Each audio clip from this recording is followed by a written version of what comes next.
RMJ Movie Reviews back again with a really chilly December day and an on-the-fly movie review of Bumblebee. And I'm sorry, y'all, I've been out the game for a little bit, life stuff, getting everything together.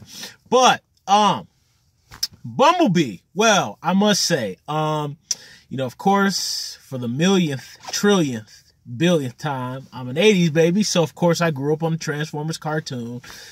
In the 80s, I had the toys, and when Michael Bay came out with his first movie back in 2007, like all of us 20-somethings at that time, we were geeked, we were amped, went to go see it. For the most part, I thought it was at the time, I thought it was good. It was good. Not the greatest, not the worst. It was good, regardless of the Bayisms. And then pretty much from then on out, they were all train wrecks, minus, and I will stick up for Dark of the Moon. I actually thought Dark of the Moon was the better of the later sequels that came. The two Mark Wahlberg ones, oh God, atrocious. So either way, they've dispensed with all that and they've streamlined this movie Bumblebee. I had no anticipation for it, but the movie was good. And like I said, I'll jump right into the strengths. Number one, they went with a different director. Michael Bay is out. The thing is, Michael Bay is such a powerful director. I just think that his aesthetic, he can do whatever he wants. Like all the power players, you know what I mean? Spielberg, James Cameron, those guys can do whatever they want. And that doesn't leave much leeway for the actual product, which is Transformers that you're pumping. So, those later movies weren't Transformers movies. The first one was partially a Transformer movie, but the rest of them were pretty much just Michael Bay films with these robots that didn't look nothing like what we grew up on. This movie, Bumblebee, has what we grew up on. Literally, I don't want to give away all the spoilers for us. The younger kids now, they ain't gonna know, but I don't want to give away any of the spoilers for us 30-somethings, 40-somethings who grew up on the stuff from back in the day. But I will say, the Transformers in this movie look like the Transformers from the cartoon. Literally, they look like they did in the cartoon. They brought back the little sound they do when they transform. Oh my, I'm not gonna lie, I was geeking.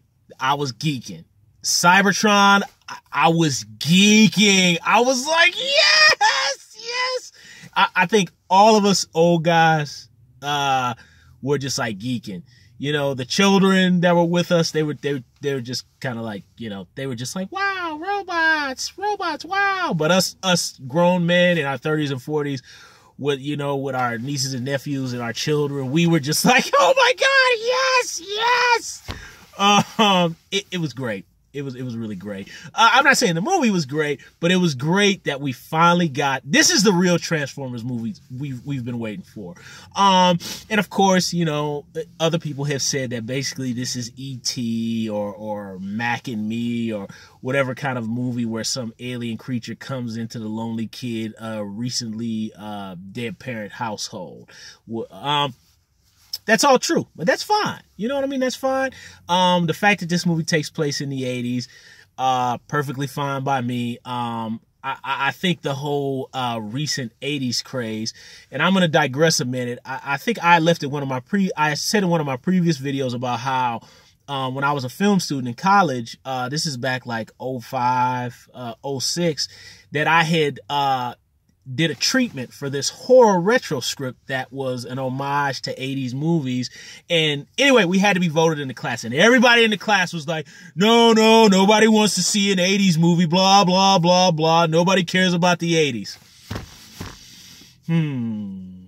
Now, granted, I can get on my own little personal train here and say I was right, but I was right. I was right. Because if you watch this movie, Bumblebee, this movie, first of all, it takes place in 87. So, of course, they got they stick as close as they can to the 80s. I mean, it's a recreation like all these other films that recreate that time period. So they do the best they can. People who really grew up in the 80s, you can kind of see there's little things there that you're kind of like, nah. But they got it as close as they could. There's cassette players, record players. They're watching Alf on TV, LL Cool J. I believe George Michael was in the soundtrack.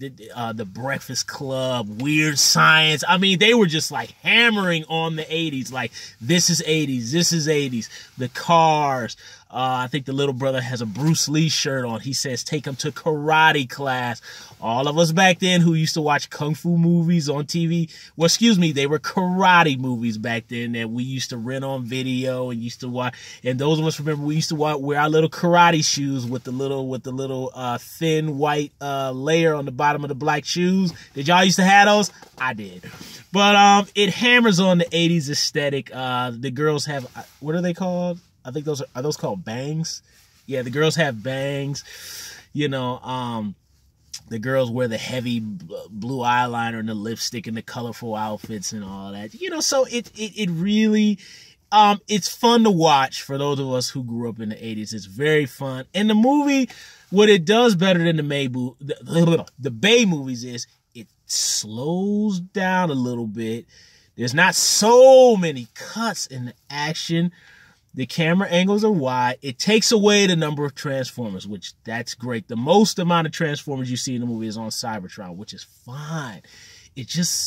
Now granted, people say that it was a lot harder to see the action in the Bay movies versus this movie. To me, with stuff doing like this and flying everywhere, I always kind of find it hard to really tell what's going on, even when I sit way far back in the theater. I will say it was a little bit easier to see than the Bay movies, but I kind of still didn't see too much of it. I guess in terms of the way the robots are created, there's not so much going on. The robots are a little bit more simplified here.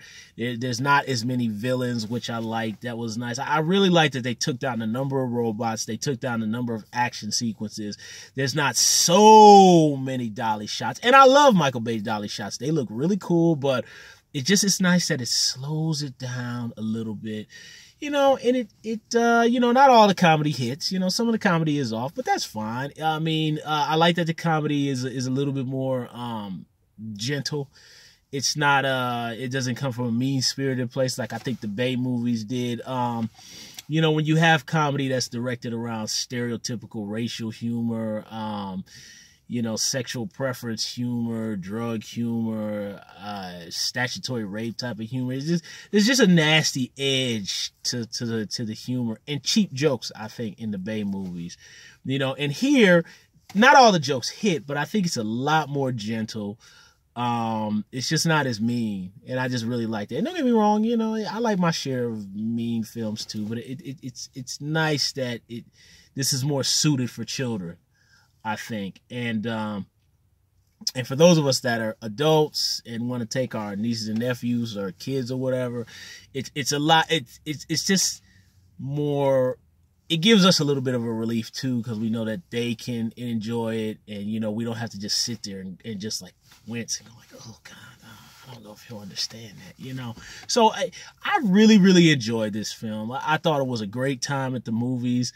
It very much does have the feel of really those older 80s films. It doesn't nail it exactly, but it comes about as close as they could get in imitating a kid's 80s movie. Only issue I think I took with the film was it was too long.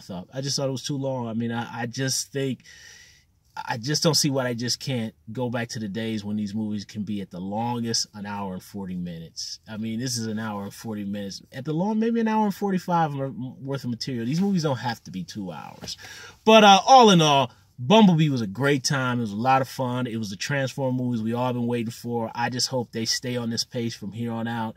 And I just really just hope that Michael Bay goes to other properties and doesn't stick with this particular franchise. So thumbs up the video, subscribe to the channel, share the video. Don't forget to hit the little bell when I do make videos, guys. And leave comments down below about Bumblebee or what you thought of it. And RMJ movie reviews, I'm gonna come back with some more reviews sometime soon. I'll see you soon.